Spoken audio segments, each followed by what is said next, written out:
Capitalism or socialism? Which one is more democratic? Why is socialism so popular?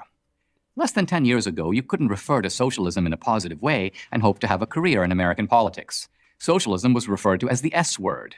Now it is affirmed either explicitly or implicitly by just about everyone on the left. And amazingly, given socialism's record of failure, the One really telling thing about the word socialism is that it's one of the only things Donald Trump and Obama agree on. They both agree socialism is bad. Nancy Pelosi and, Mr. McConnell, they both agree socialism is bad. They both agree worker rights are bad. Interesting. socialists seem to be gaining ground. Why? What makes socialism so attractive? Fair wages, universal health care, worker power, collectivism, not being screwed over by big corporations. To so many. Socialism, according to its proponents, is more democratic and therefore more moral than capitalism.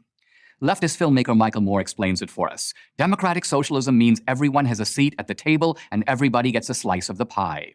The famed socialist writer Irving Howe wrote something similar in his 1982 autobiography. We believe that the democracy in our political life should also be extended deeply into economic life. The basic idea here is that socialism is vindicated through its roots in popular consent. If a majority of people working through their elected representatives declare something to be a public entitlement, say free college or free healthcare, then they are justified in extracting resources from those who create wealth to pay for it. As Nathan Robinson argues in his book, Why You Should Be a Socialist, the moral imperative is to place the economy under the control of the people. Sounds good, at least superficially, until you dig a bit below the surface. First, what direct control do the people really have over any government institution? Is he gonna argue that we don't have control over governments, but we do have control over corporations somehow? Oh no. What control do the British people have over the National Health Service? What control do Americans have over the Department of Motor Vehicles? Well, the National Health Service, if you are a politician over there and you are against that, you're not getting elected. Or the U.S. Post Office? The answer, of course, The post office is a big issue now. People love the post office. Many people regard the post office and Medicare as the only two programs that the government does well. Some say Social Security, although that's always under attack. There's always issues with it. These are popular programs. If you run on taking them down, you're going to lose. Democracy is sort of working when it comes to these programs. Is none. Given its practical impossibility, genuine popular control over government institutions is a mirage.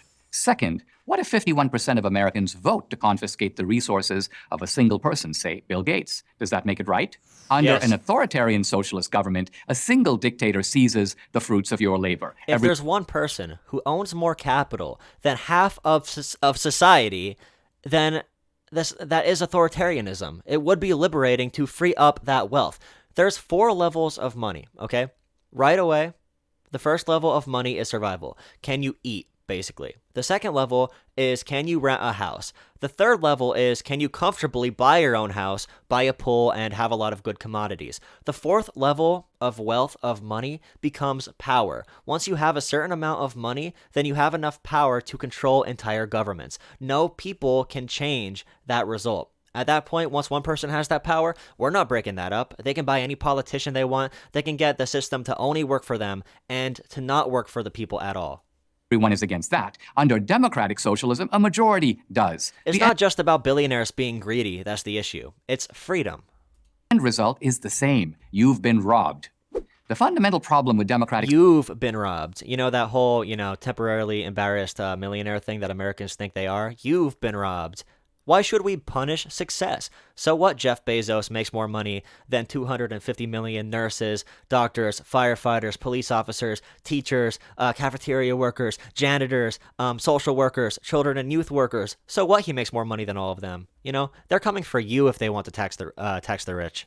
socialism, however, is its assumption that in a free market system, the economy is not under the control of the people. It's not. This is exactly the opposite of how things work. Let me explain.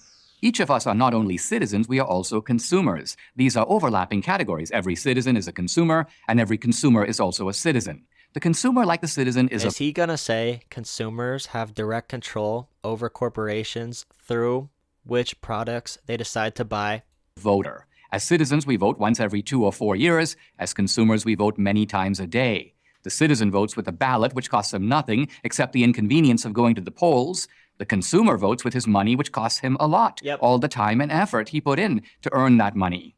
Only a fraction of citizens are eligible to vote at the ballot box, but every consumer votes in the marketplace, even felons, even children. Illegal aliens cannot vote for political candidates, but they too vote with their money. Moreover, citizens participate in a system of representative democracy. Their views are filtered through the politicians who represent them.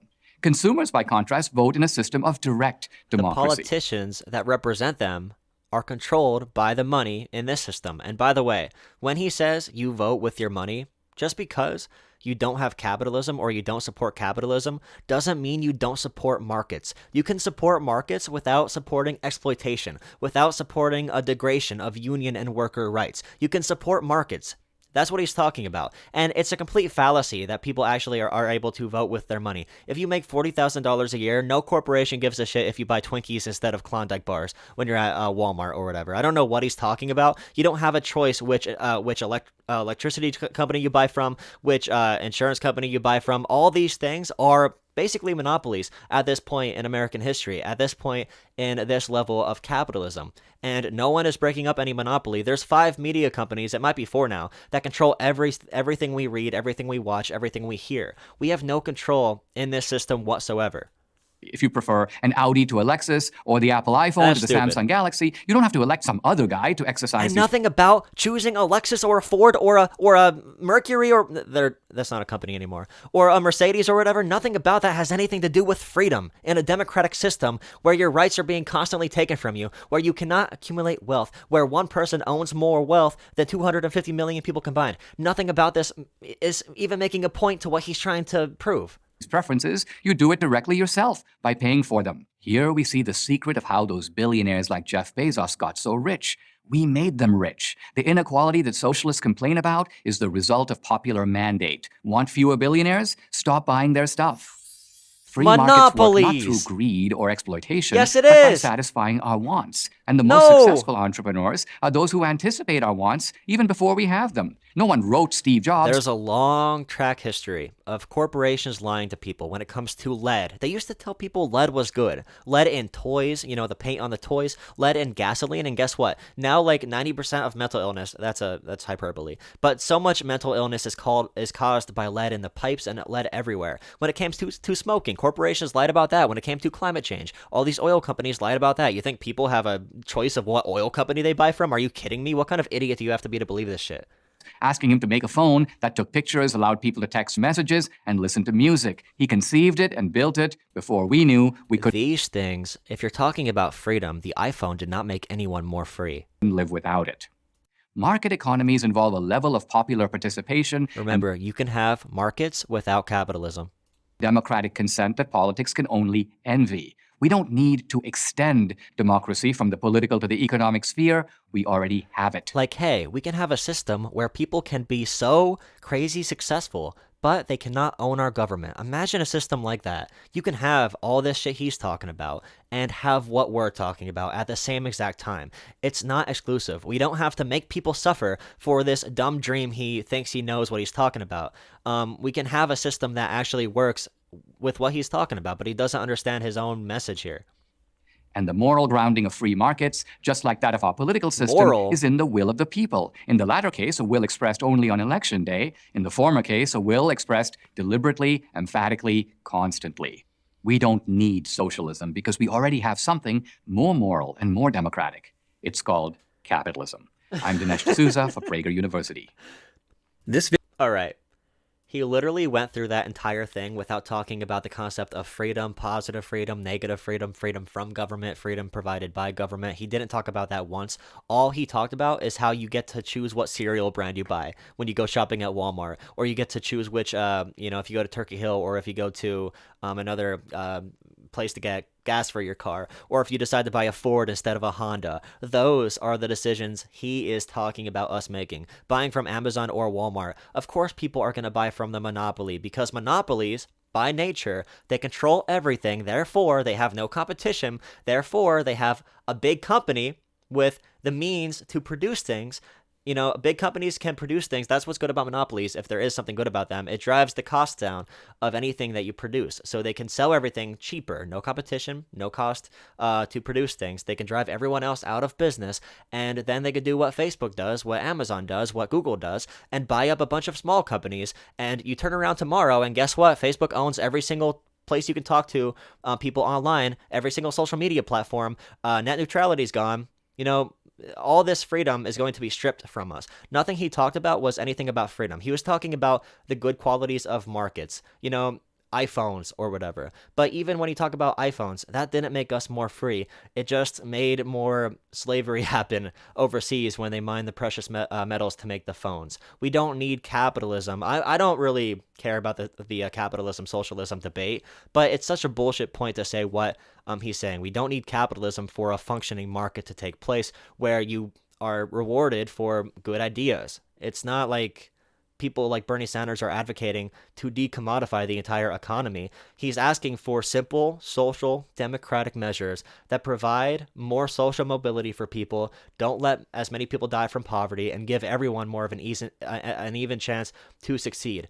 Because right now in America, we have stickiness at the edges, at the ends. If you are rich, you're going to stay rich, most likely. If you're poor, you're going to stay poor, most likely. Poor people have to fight through so many things to be successful: bad schooling, bad nutrition, lack of access to healthcare, bad funding to go to a high university, no SAT tutoring, no connections and jobs. Rich people can stay where they are because of this current system. We need things to make the society more equal, so it's more of an actual competitive base. Right now in capitalism, we don't have competition. We have exploitation and manipulation and over control from very tiny places. We have no votes in what corporations do. They call that the shadow government. We have to be in control of our own people's government to combat the shadow government and the influences that Amazon and big companies like that have on the entire earth.